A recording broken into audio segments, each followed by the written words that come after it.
Hey, this is an introduction. I'm going to talk about my books, what I've done with them, and so forth. But anyway, as you're seeing, this is Mutual Transitions, the first attempt I made at writing. I'm not going to go talk about these much, just go through them. And I have 30 ebooks that I published on Smashwords and Amazon. Amazon I don't like very much. I took some of them off. I'm thinking about taking the rest of them off too. But at any rate, this is the first attempt, as I said. It took me a long time to write it. Didn't have much time, but at any rate. Anyway, Mutual Transitions. After that, I wrote Lovers, Lies, and Lilies. It's about an abused woman and her getting herself out of the problems that she had. At any rate, it's a not erotic, but it's close. At any rate, Lovers, Lies, and Lilies, that's actually part 1. And then Lovers, Lies, and Lilies part 2 carries on with after how she got established and the things that she did. But at any rate, that's Lovers, Lies, and Lilies part 2. Then Emily's story, a woman whose husband was abusive to her and the children, and Sarah helped her, the character in Lovers, Lies, part 1 and 2, and helped her get away. Then Summer Help Wanted. It's about farm life, living working on a farm and having a day job in the city, and rodeoing.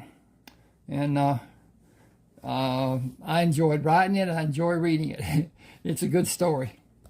And then especially Bear the dog. Then there's John Barlow. John Barlow is a character in both Summer.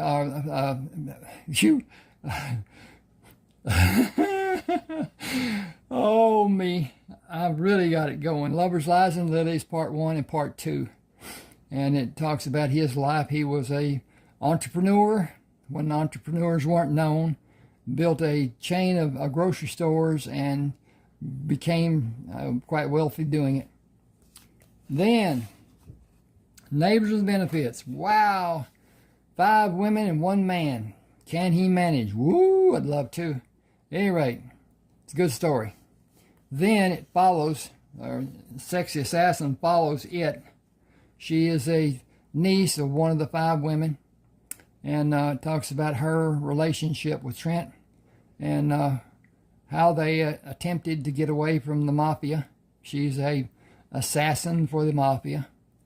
And anyway, pretty good read. Joshua was pirated, forced to work on a ship. He was the only person on the ship that could navigate. So he had a prominent place all the way through, and goes with that. Good story. Exciting adventure, blah, blah, blah. Joshua's Way. This follows Joshua and his trip back to Charleston, South Carolina, and the life he had during that time. He was persecuted, hunted by the, I'm reading this, Ron 7560444, Spanish crown, who wanted him assassinated. So he moved to,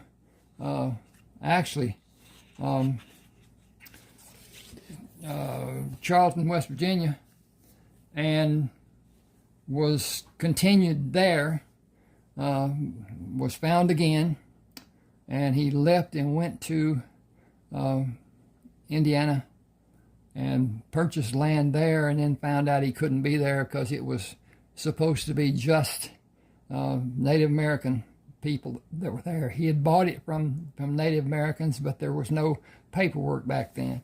So anyway, goes on with his life with his family. Then Kinsman Tribe, Part 1. This is adopted son of Joshua Kramer, and his life as a wanted criminal by association. Back then, you could just have a warrant, offer a reward, and nobody asked why. And so he and some other guys that were in the same situation that he was in formed a group to live together, take care of each other, hunt, live. That was the main thing, just to live. Then it goes on to part 2, and their lives developing through the years and through the business and the help that they got from the Kramer family. And then Sherman is Joshua Kramer's oldest son. He takes on a life as taking command of a ship, not as captain, but as first officer. His duties were only on the deck, and the person who claimed to be captain, or was captain by assignment, was not apt at what he was doing. At any rate, good tale. Then Heath. Heath is the youngest son of Joshua Kramer, the biggest. He was huge.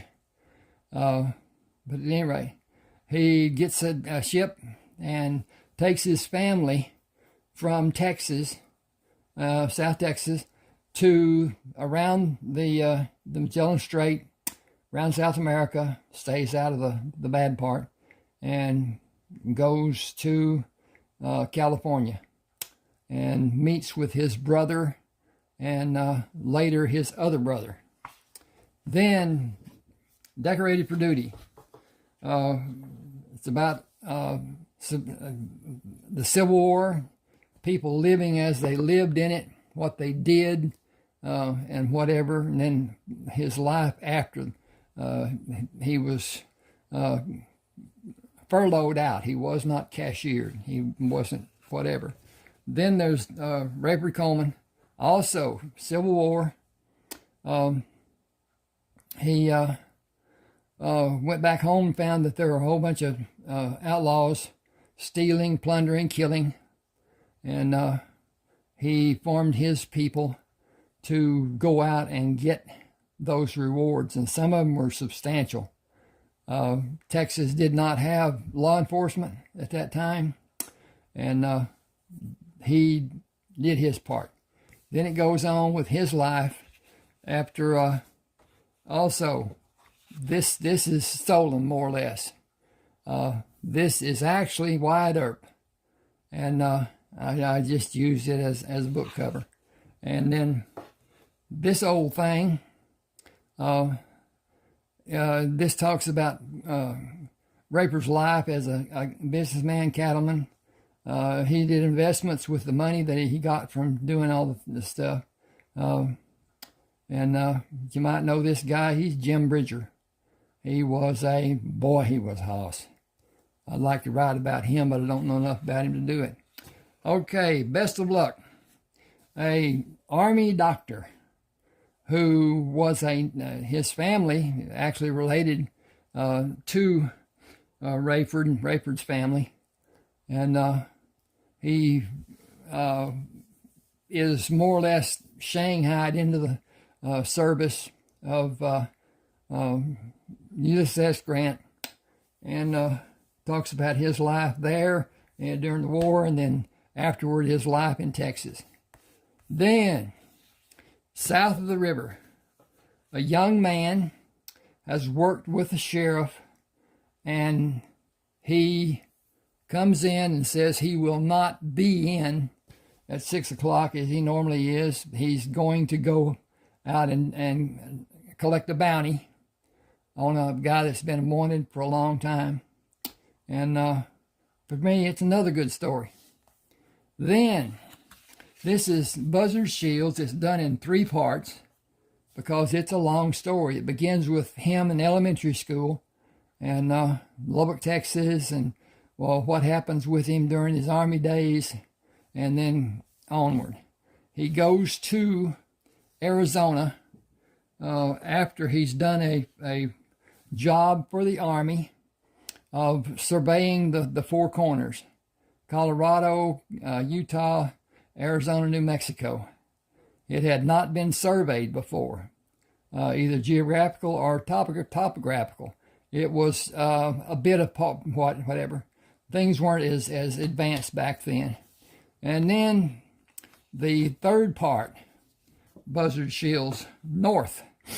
And this is his cabinet. This is his bear, Ruby, and the truck that he used, and blah, blah, blah. But anyway, it's about his life as one of the richest men in America, due to the gold that they harvested. Then there's Hurricane Bay. He lives out on Hurricane Bay. He is a draftsman. Anyway, he does drawings and whatever. And meets a woman, and it goes on with their relationship, and then he becomes the sheriff of the town. Anyway, Hurricane Bay is out on the bay in Charleston. And then there's Orange County. This is a bit of a mystery. Then this is a bit of a mystery. It's a follow-up to Hurricane Bay. It's a nice read, but at any rate, I'm not going to go into it much. Never Too Late. This is a grandson, great of the man in Decorated for Duty, and he is assigned to go into hostile territory to rescue 3 aircraft personnel, and goes on from there with him helping the president and doing what he do. This is 3 parts. It's Rodeo Radiance, then Rodeo Reunion, and Rodeo Reimaged. Talks about his life dream of being a rodeo performer, and he does it quite well. These books can all be purchased on Smashwords. I'll put some links. I'm reading this. I'll put some links on. I'm gonna bring that back up so you can look at it. Don't have much to look at. At any rate, I'll put some links on there. Please subscribe to my channel, and I'm going to put this on both my coin channel and my ebook channel, and see what goes on from there. But at any rate, please subscribe, like, hit the share button if you will, comment, especially after you've read one of the books. These can all be purchased at $6.99 on Smashwords. And all you do is go to Smashwords, get the book, look at the book, and hit the buy button, and it will take you to buy it and whatever. The thing about Smashwords is once you buy this book, another book, whatever book you buy from Smashwords, it goes into your personal library on your personal page. You can't lose it ever. If you find that you need it again, go to your personal page, go to that book, download it to your device, and you're fixed. Not like Amazon, where if you lose it or do whatever, you have to buy it over again. That's not the case with Smashwords. And I'd rather you'd buy at Smashwords than Amazon. Amazon does not treat us well. I'm going to take my books off Amazon. I can't make changes. I can make a change to this if there's something missing, or something needs to be done, or correct a word, or whatever happens, punctuation, whatever. I can do that. I can't do that at Amazon, and that's a privilege that it makes it easier for them, harder for the people that write. At any rate, thanks for being with me. Please subscribe, and I'll do what I can. Thank you.